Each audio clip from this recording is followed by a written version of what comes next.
All Hit Radio.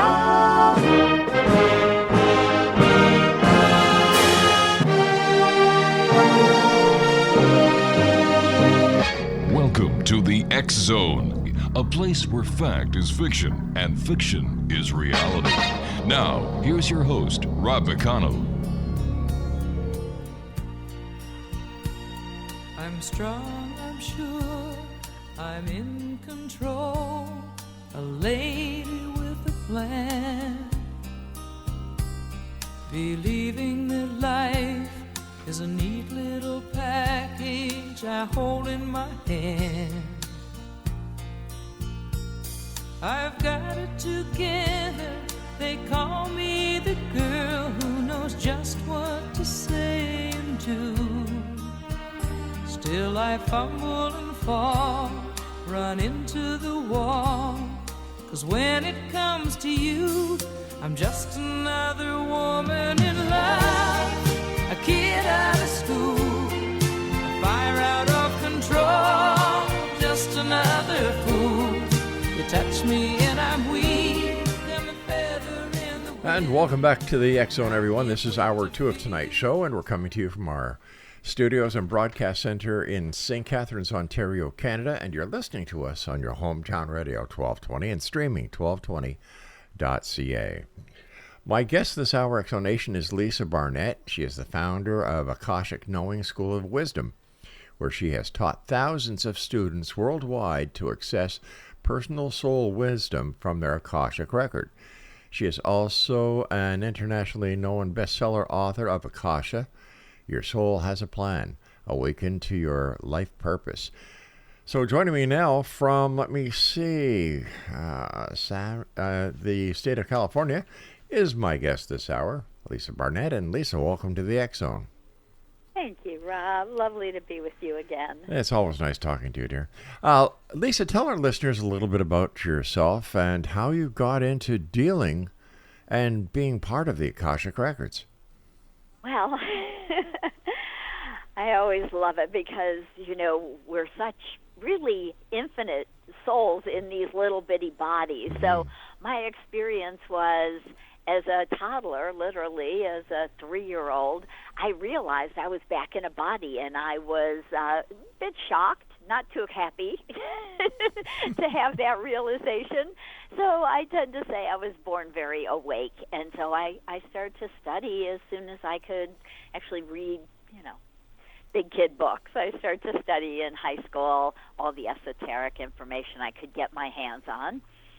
Eventually became an energy healer and found that I had a gift to talk to these beautiful beings of light that are the record keepers of our records. So I was a little surprised when they started to speak to me, but I was really blown away by the information that they were giving me for my clients, because back then I was an intuitive energy healer, and I'd get this big, expansive information, and I'd think, wow, what the heck is that, And again, back in the 80s and even 90s and even 2000s, people weren't very familiar with the Akashic Records. So I happened to be familiar enough, but I had been taught that there were such a thing as the Akashic Records, but that we were not allowed in. So it never dawned on me that these beings of light would be speaking to me. So anyway, they got my ear, and they eventually said, please help us to re-anchor the energy back on the planet for this very important time in history. And one of the ways they asked me to do that was by starting a school where I could teach other people to do this work for themselves. And so that has been a lot of what I've done over the last 30 years. So where exactly are the Akashic Records?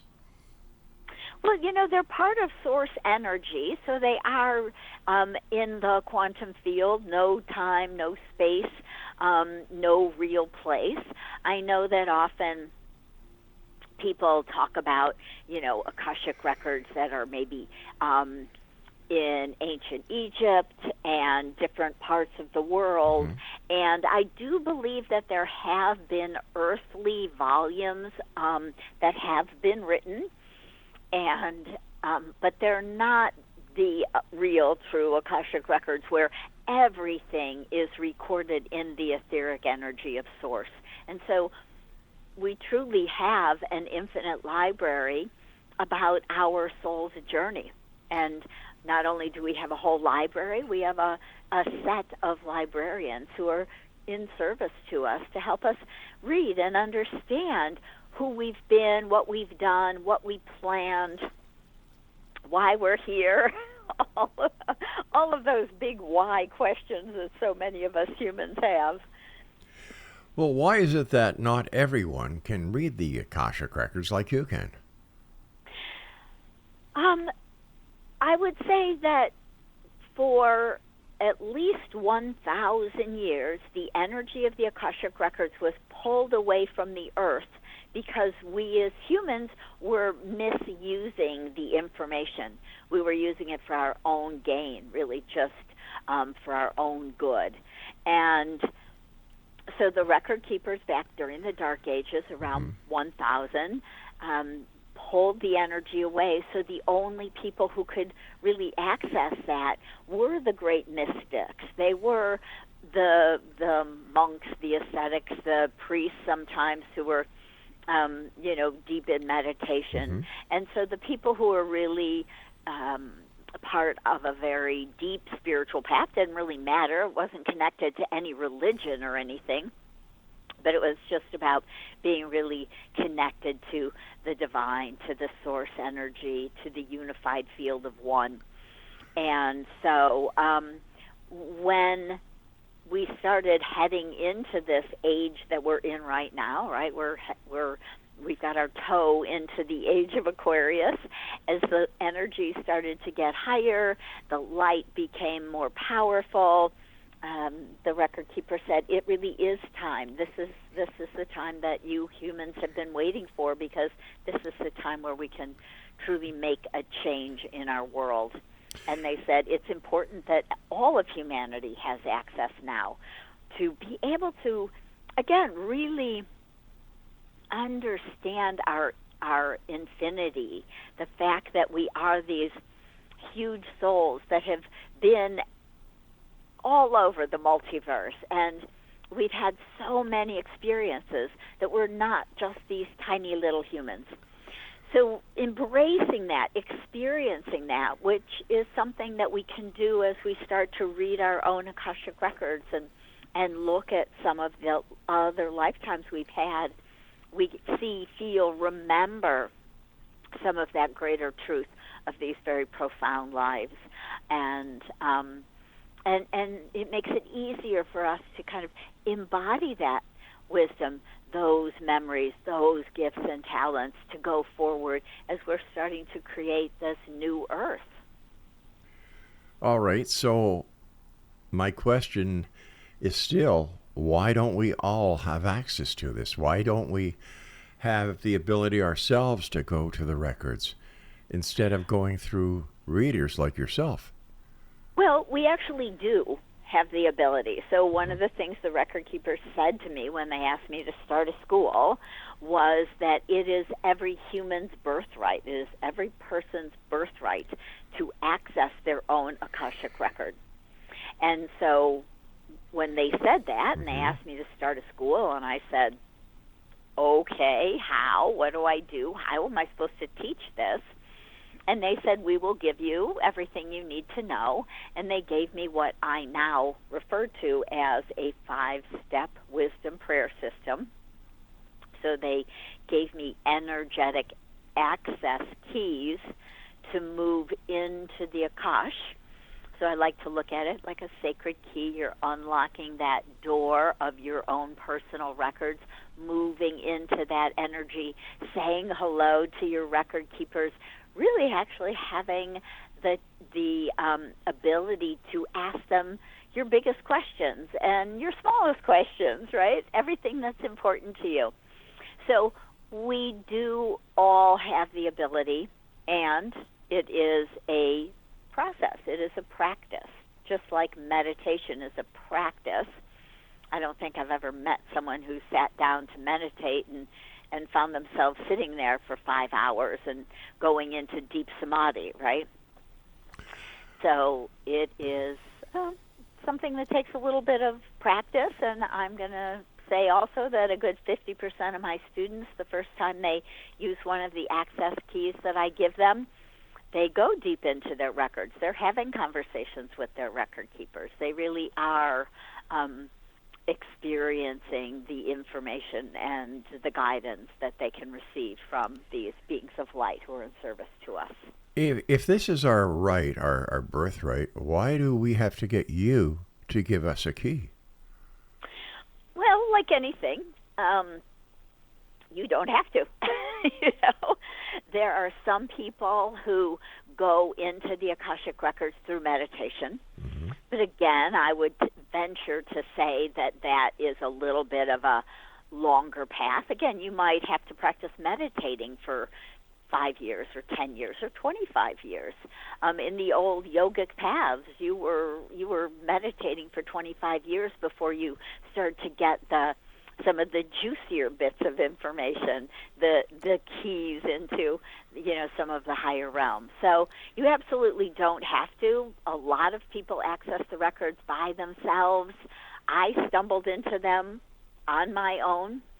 No one taught me how. They started to talk to me. I could hear them, and I talked to them for years and asked questions and got information and found out, who am I talking to and why are you talking to me and how does this work? So a lot of what I've learned, probably virtually everything that I've learned about the Akashic Records, that I've learned from the Akashic Record keepers. So this would be like the Great Hall of Records. Correct. Right? Okay. Yeah. So, but I've got to go to a break in about 30 seconds. But my question is, I don't understand, if this is our birthright, why we have to get a key, and then you don't need the key, but you're not going to get to the juicy part of your life or your past lives. Am I correct? No, not really. I would say that a lot of people can access their records sometimes through dreams. I have people who tell me that they dreamt of this big book and really downloaded or received all this information. Some people remember dreams where they were talking to a guide. Sometimes they show up as like in a library and they were told about some past lives. I'm a fan of not needing a guru. I'm not your guru. I'm not here to hold your hand for the rest of your life. You and I have to take a break. Please stand by. X-Zone Nation, our guest this hour is all the way from California. Her name is Lisa Barnett, and her website is akashicknowing.com, and we'll both be back on the other side of this break. So whatever you do, don't go away. My name's Rob McConnell, and this is the X-Zone. They call me the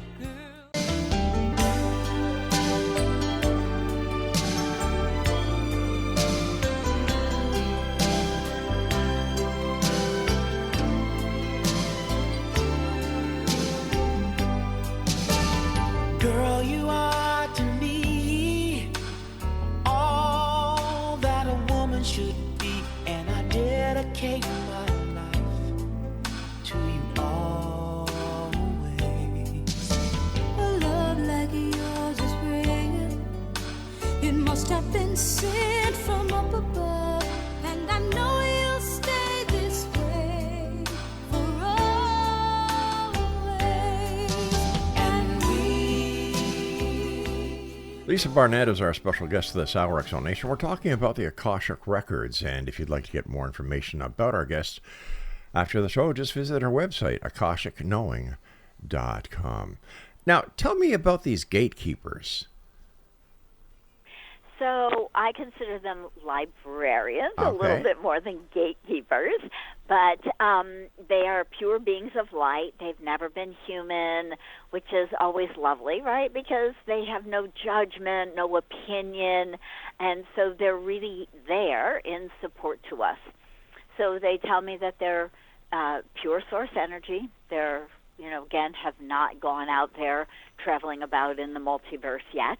They really decided to be in this vibration energy of the Akasha, supporting, in this realm, humans who want to access their soul's wisdom, their soul's plan through the Akashic Record. So they're really here in support to us. Everyone has a half a dozen to a dozen record keepers, and they are happy to talk to us.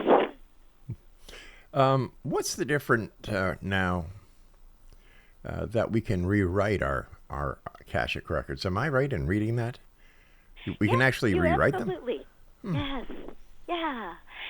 I mean, again, we're at a time in history that we haven't experienced, certainly not in the last 1,000 or more years, but, I'm going to say many thousands of years where we've had a high enough vibration, light, connection, and intention. I'm going to say no matter what it looks like out there on the news, but we have a high enough consciousness that it is time to be able to really understand and be able to not just delete what we don't like. So it's not that we're going, okay, that was a bad story, I'm just going to erase it. But what we can really rewrite is as we learn, as we grow, we can really clear out old karmic patterns, emotional trauma, the old pains that have held us in this kind of karmic pattern for thousands and thousands of years. So we're able to be conscious enough to really do our own kind of spiritual work, whatever that is, becoming more conscious, doing our forgiveness work, becoming more compassionate, moving more deeply into unconditional love. And with those sorts of energies and consciousness and, different sort of attitude than a lot of people had just a few hundred years ago or less, we are able to energetically shift those patterns so that we don't have to repeat them anymore.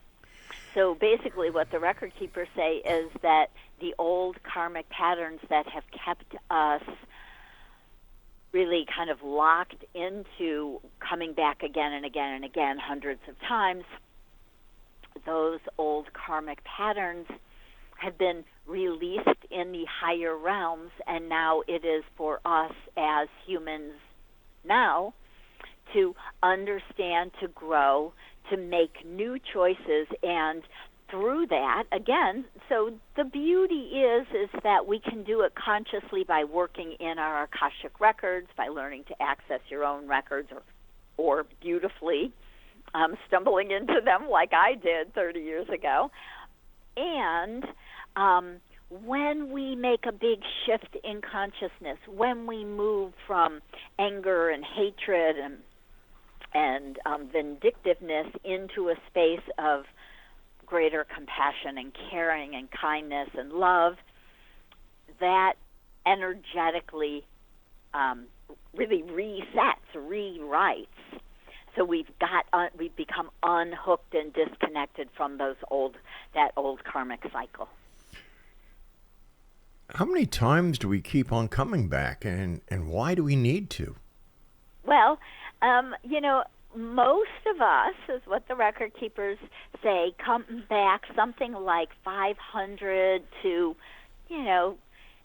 600, 700, 800 lifetimes, which I think is... My God, no wonder I'm tired. I know.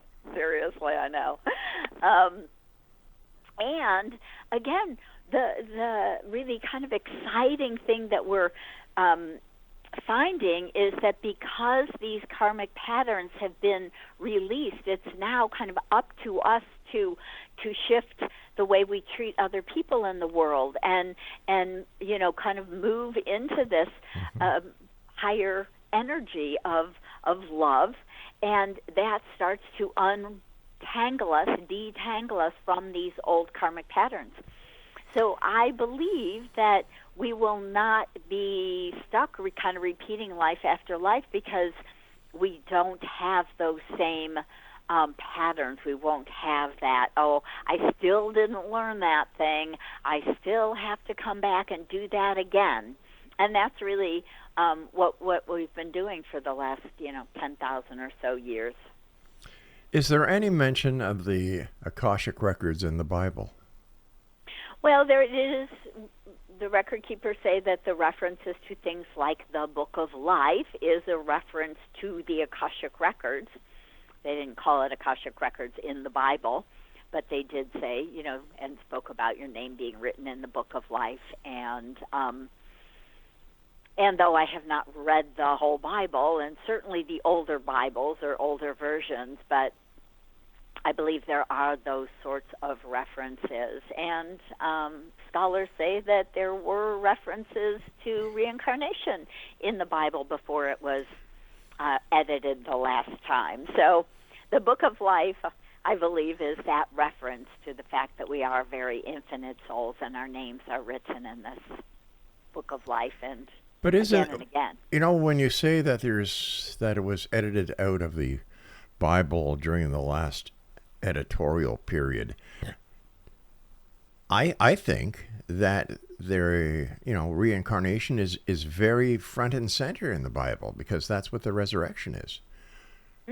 Well, I guess that is absolutely one way of looking at it. So, okay, I agree with you there. Okay. I don't think they tend to talk about reincarnation the way we think of it now, is that you die and then you're reborn as a baby again. But I am not a biblical scholar. I am first to say that. So. All right. So let me just try and figure something out here. Are the Akashic Records part of what many people now believe is all part of reincarnation? Apparently there's a soul plan. How does this work out? Yeah, so before you come back, while you're still in these etheric realms, that bigger oversoul of you says, I want to go back to Earth again, and I have work to do. I have people I want to be with. I have, things to do, right? And so we actually write a plan. Most of us write probably at least 50 or 100 soul contracts with other people to have relationships, and they could be everything from a parent-child to a spouse to a sibling to an aunt or anyone else in your family, uncle, grandparent, and of course your best friends, your business partners, sometimes even the people that you end up working with, that person who was your boss for 10 years. You might have had a soul contract with that person, and it may or may not have been one built on support. So we write many contracts which are to support each other, right? So it's a mutual support contract. And we write many contracts to learn and grow as a soul. And so that would be saying, I might pick a challenging parent so that I can learn about that experience and grow as a soul.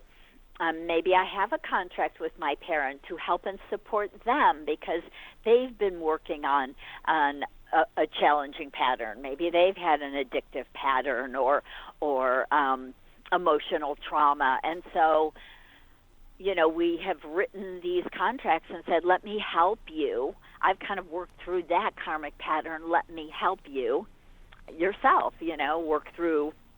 I can teach you, I can help you, I can be the love, I can be the light. And so sometimes we show up as children really in support to our parents. And even though it doesn't always work out that well, that's certainly a possibility of the soul, a type of soul contract that we have written. So if all this information that has been gathered over the millennia by everyone who's come back and fulfilling their contract, so to speak, why would we need to come back here instead of just talking to these other souls that have learned the lessons, instead of us coming back and having to write a contract? And I don't understand why we should write a contract if it's our life. Yeah, interesting question. So what the way the record keepers explain it is that, of course, when we're not embodied, we are big, very wise souls, but we haven't figured out how to be that once we're embodied with amnesia. So if you are living as a being of light, of, love and joy, everything is lovely and pretty simple. But once you come into a body, into this realm, into this dense world, with the challenges that we've had here, it's about learning to be that kindness, to be compassionate, to forgive other people, to help and love and support other people. And as we look around, right, we've been a warring planet forever. We still haven't quite figured out how to move out of that old paradigm, move from war to peace, eventually into love and a greater state of awakening. And I think when we do that, then we will totally stop coming back. Lisa, I have to stop you here because I do have to take my break at the bottom, so please stand by. Exonation, Lisa Barrett's our guest, and her website is, just a second, I'll get it here, akashicknowing.com. This is the X Zone. I am Rob McConnell, and we're coming to you from our broadcast center and studios in St. Catharines, Ontario, Canada, on your hometown radio, Classic 1220, streaming around the world on classic1220.ca.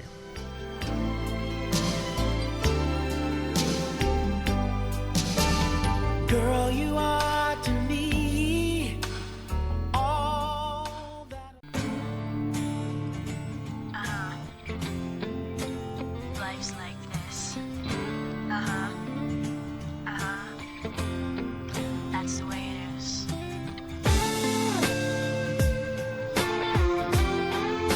Cause life's like this. That's the way it is.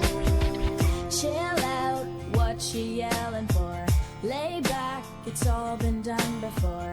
And if you could only let it be, you would see I like you the way you are. When we're driving in your car and you're talking to me one-on-one, but you become somebody else, round everyone else. You're watching your back. Lisa Barnett is our special guest this hour, Exonation. We're talking about the Akashic Records. And as I understand it, and please correct me if I'm wrong, that when we're making our soul plan, we have to include everyone in the plan that we're going to meet during our lifetime. Am I correct?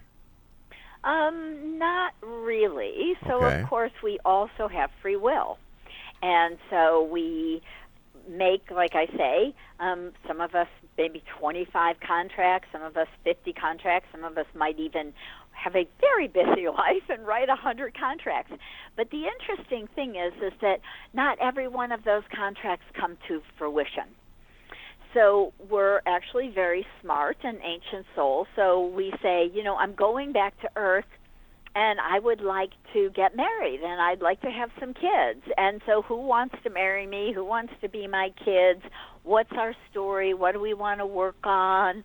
What's happening? So you have other souls who are going to stand up and say, oh, remember we had that great, great life, great love, but I died really young, and you vowed to love me forever. So maybe we should, have another marriage. Let's get married again. Let's have another great life together, but this time it'll be much longer. We won't have any old weird karmic patterns where I get killed. And that would be one possible relationship because, again, we have free will. Now in the world, we're so mobile, right? We have such great mobility around the world. It's not like you're going to stay in the same town or village, 100 or 200 or 300 years ago. I'm sure they wrote very much simpler contracts because, there weren't that many options back then. So you meet some of the people, you have relationships with some of the people. You may finish a karmic pattern quickly and easily, and so it's kind of no muss, no fuss, like I get it this time. And then maybe you go on to that next person and you meet them, that great love that you had vowed to love forever, and you actually do marry and have a very long, happy life, something like that. So you might actually have or experience a few of the contracts, especially when it comes to like an intimate relationship like marriage or children. So we hedge our bets. We're smart enough to realize that we don't write one contract. It's not that easy to find, you know, a needle in a huge 7 billion person haystack. So the way I get it from the records is that we actually write quite a few soul contracts to have those really significant relationships. How do we know this is true? How do we know that this is just somebody's idea that they could try and help people to better understand their lives, giving them different alternatives? You know, saying, well, geez, you know, I know your life sucks, but you know what? After you go, you're going to go to the great somewhere out there, and you'll have the opportunity of you know, having a better life next time. How do we know that the Akashic Records are real? Well, you know, again, you can't prove anything to someone who doesn't want to learn or find out or open their mind. It's certainly, for many of us, it's the greatest proof is in the experience. And so when we have an experience of opening our records, when we have an experience like many of my clients will say, or when I'm teaching a class, and we'll use the access key and we'll open the records and we'll really come into this beautiful energy, and I'll ask people, what do you feel? What are you experiencing? Are you noticing anything? Kind of the easiest first way to start with a new tool is to notice what you notice, right? And Sure. So most of the students will say, you know, I feel peaceful, or I feel loved, or I've had people start to cry. They're just, tears roll down their face. They're like, I just feel so like I'm wrapped in a baby blanket or the arms of an angel, whatever our image is. Again, these things are not a right or wrong. You don't get it right, but you are experiencing this profound love of Source, because, of course, the Akasha is part of Source energy. The beings that are keeping our records are pure Source energy. They're you know, we are pure Source energy also, but we've been on a journey. So we've gotten opinions and beliefs and filters and ideas and thoughts, and we get stuck in our head, right? And we have our own challenges going on.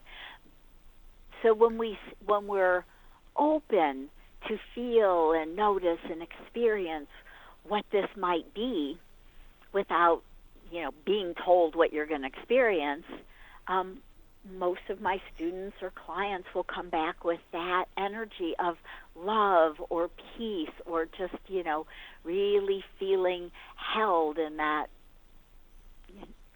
divine energy. So it's an experience that is one step into starting to access your Akashic Records and starting to say, oh, look, I felt something different when I used this access key and opened my records, and then we take those next steps and we start to ask questions and we start to write down what we get and see how that sounds, what that feels like to us, and many people often will say, you know, I never thought of that before. That was, wow, something I never thought of, to an answer to my challenge or my issue or my problem, or whatever I was asking, an answer to that question I've never thought of, I've never gotten, I never had that idea before. And then again, I'm a fan of experience, and so you write it down. You see what happens. Maybe if it's some sort of guidance, you try it out, see how that goes, right? And so really, it's about being our own little science experiment. We ask the questions, we get the information, we follow up. Where did that lead me? Is my life, after doing this for a month or a year, has my life changed? Have my beliefs shifted to something that is more peaceful and loving? And, have I opened new doors that I didn't think I could open, right? Sometimes people get a job offer out of the blue, or whatever that is, that love they were looking for. They've opened their hearts and shifted their attitude or their opinion, and so they start to be open to receive the goodness of the universe, the goodness of their soul. And so it's very experiential. So I never, would expect somebody to just believe it because I say it's true. Again, I'm not your guru. I am just here to share the information I've been given, and it's worked for thousands and thousands of people around the world that I've taught, that I've read for. I've written 4 books about the Akashic Record, so you can always, get a book on Amazon for $15 and actually learn the 5-step wisdom prayer system that I teach also in live online workshops. But you can get a book and try it yourself. Let me ask you this. Prayers are there. All right. Let me ask you this. Mm-hmm. The people that come to you to learn about the Akashic Records, are these people who are well-grounded? Are these people who are successful? Are these people who have good lives? Or are these people who are down on their luck and they're looking for some reason to understand why they're not doing as well as they believe they should be doing? I would say that most of the people who come to me have good jobs. Many of them have families. They're married. They've got kids. Many of them have been on a spiritual path for a while. They may have been studying or following, meditating for 5 years or 25 years. And they're interested in going deeper and learning more about their soul. And they want to know, who else have I been and how does that affect my life? How, often people are interested in wanting to make sure that they really live up to their soul's plan, that they're doing what they came to do, that they're supporting and loving the people they've come to support. And so, I would say that maybe 10% of the people who come to me are super challenged and feel like, life is so hard, please help me. But the majority of them are on a spiritual path, have a good life, have decent jobs, families, etc., and they want to take the next step. So I would say that the Akashic Records, again, holds an energy and a vibration of the divine, of source, and so people who access it tend to be really more clearly on a spiritual path.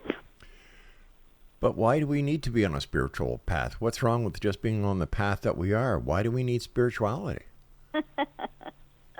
We don't, actually. Of course, you don't need shit if you don't want it, right? You're kind of like, if I'm really happy and I've got a corporate job and I've got a lovely life, whatever that might be to you, whether it's marriage and family or being single and being a playboy or traveling around the world, and, if you're happy doing whatever it is you're doing, right, then that's just perfect. All right, the stand by. record keepers always say there is no right or wrong in the world. Well, there is a wrong if I don't do a commercial break, so please stand by. Exonation, Lisa Barnett is our guest, and we're talking about the Akashic Records. And we'll talk more as we wrap up this hour here in the X Zone with yours truly, Rob McConnell, from our broadcast center and studios in St. Catharines, Ontario, Canada. Don't forget, Exonation, I'm here Monday through Friday from 10 p.m. until midnight as we're searching for answers each and every show, but we're also demanding the truth. I'll be back on the other side of this break. Don't go away. Life's like this. That's the way it is. Chill out, what you yelling for? Lay back, it's all been done before. And if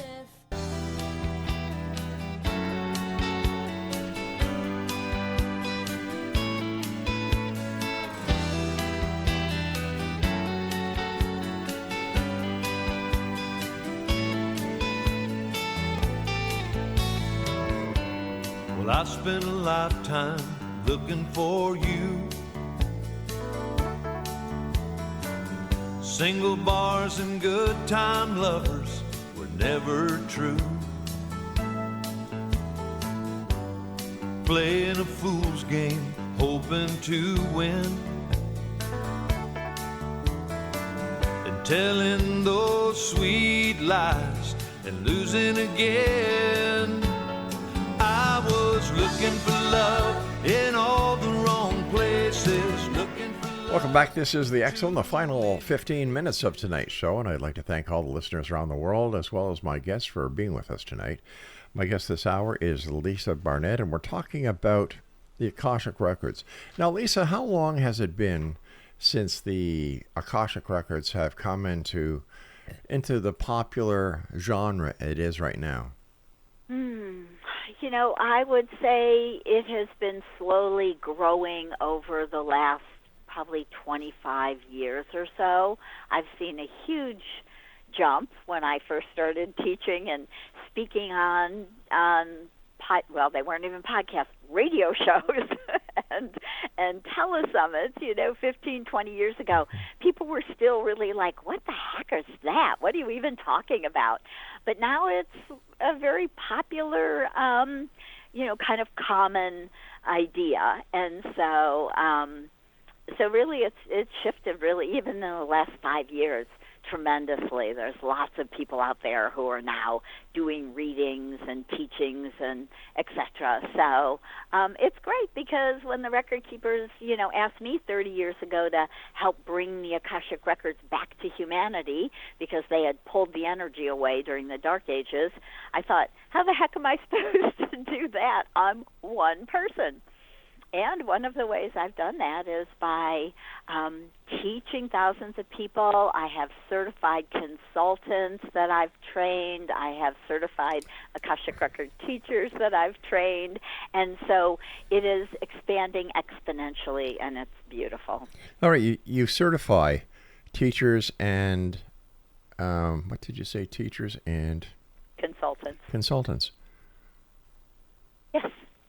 Yeah, so part of my school is not just to teach you to open your own records. That's, of course, the first step, is to be an Akashic self-mastery, learn self-mastery. It's always kind of, the place to start. How do I read my own records? Who am I? What have I done? How many realms are there? What about my ancestral lineage? What about my past lives?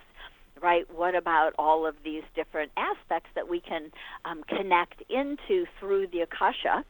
And once we master, our own Akashic Record information, then those people who are looking to create a new kind of spiritual business or would like to help their friends and family by doing Akashic Record readings, then they go on and work with me, and I teach them to read the records for other people, for their clients, or for their friends and family, whatever they want to do with it. I always have a mix of both kinds of people, some who want to start a business and some who really just think it would be so cool to do readings for people. And so it's lovely, and I do a certification program so that all of my certified consultants have done a minimum of 75 Akashic readings sessions for other people, for 75 other people, so that they can really say, I didn't just read this in a book and now I'm going to charge you for it, or I didn't just, learn it in a weekend workshop and now I'm going to go out there and do readings, right? So I train these people for a year in order to make sure that they really have the experience, because there is a depth of wisdom in the Akasha. It also sounds like a very profitable business.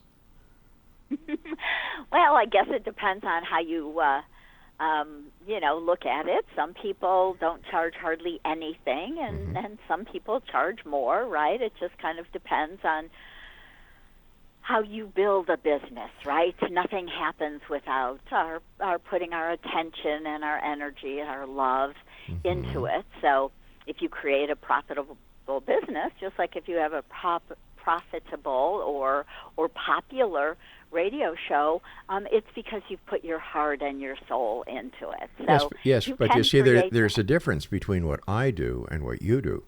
You see, I bring out both sides of a story and let our listeners decide where to take their next reading from.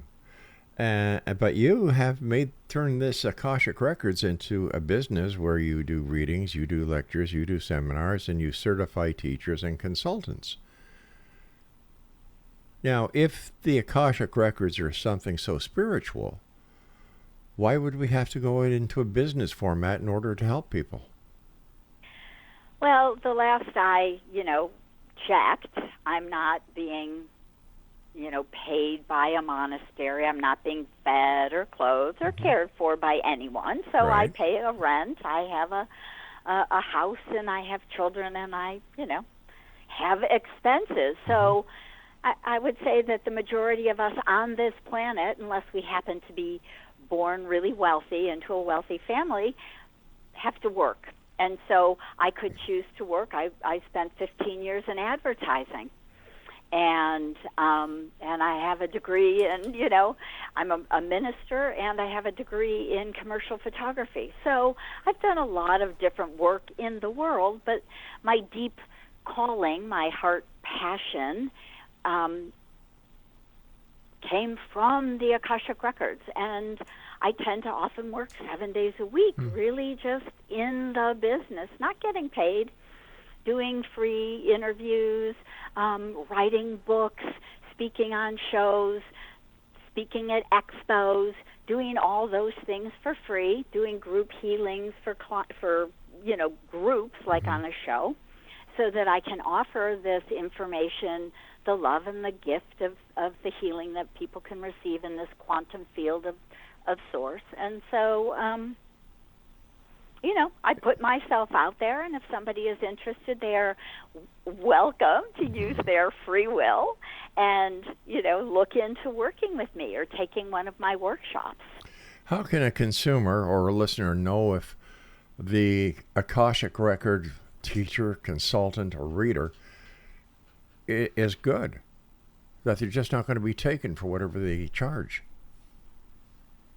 Well, of course, that's why I certify my consultants, the people who I train, because, I want people to know that they have a year of experience with at least a minimum of 75 readings under their belt. Otherwise, you could call somebody else and they could say, I read the Akashic Records, I just learned, I just happened to do it, and, good luck. Like anything... I understand that. I understand where you're going from and to.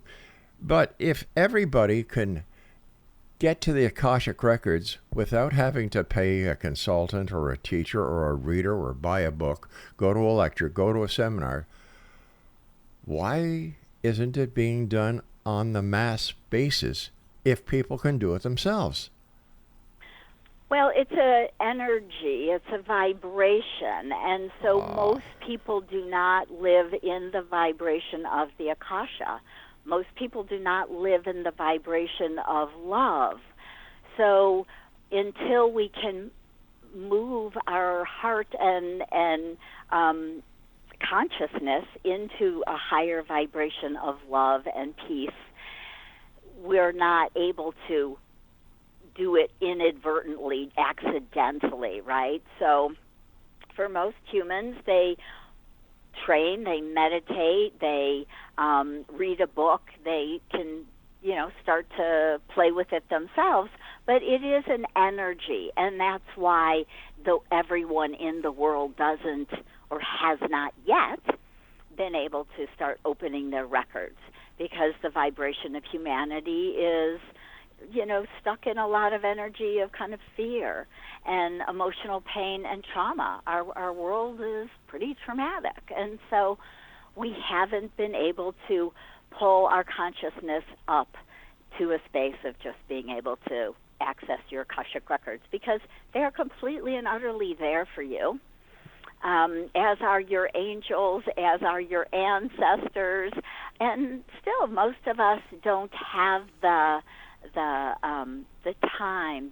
We don't take the energy to do these things, whether we're learning from someone else's books or a lecture or a class, or to do it on our own through meditation, through calming our mind and listening to our heart. So it's truly available to us, and so the question is why don't more people choose to spend their time doing that and being the love and raising their consciousness? Okay, hold on here. Time is going short, and I'd like to get another couple of questions in. Spirituality versus religion. Okay, it seems that the Akashic Record in my books falls under spirituality, New Age spirituality, that charges people because, like you said, it's a business. And yet, you can still get the solace and the understanding and the help you need if you go to your local church, your local synagogue, your local mosque, without having to fork out all this money to get you to the same place where if you go to a house of God or any religious philosophical establishment, we, in my opinion, will get you to the exact same place where going to the Akashic Records would be. I spent 10 years as a prayer practitioner. I'm actually a certified minister. I can marry people, and so I'm a legal minister. I have spent 10, 20 years of my life, and as a matter of fact, I've actually channeled a book that has 73 healing prayers in it that I've received again from the Akashic Record. I hate to do this, but we've just run out of time, and I want to thank you so much for joining us in X Zone Nation. If you'd like to find out more about our guest, please visit her website at www.akashicknowing.com. And by the way, X Zone Nation, I couldn't take any more of her advertising, her marketing, her, the way that she took something that I thought was going to be for one and all into a business. And I'm sorry, that's not what this show is about. I'll be back tomorrow night at 10 o'clock as once again we cross the time-space continuum to this place that I call the X Zone, a place where people dare to believe and dare to be heard. And we're here Monday through Friday, 10 p.m. until midnight on your hometown radio, Classic 1220. So until tomorrow night when we meet again here in the X Zone, always remember to keep your eyes to the sky and your heart to the light and your money in your pocket. Hoping to find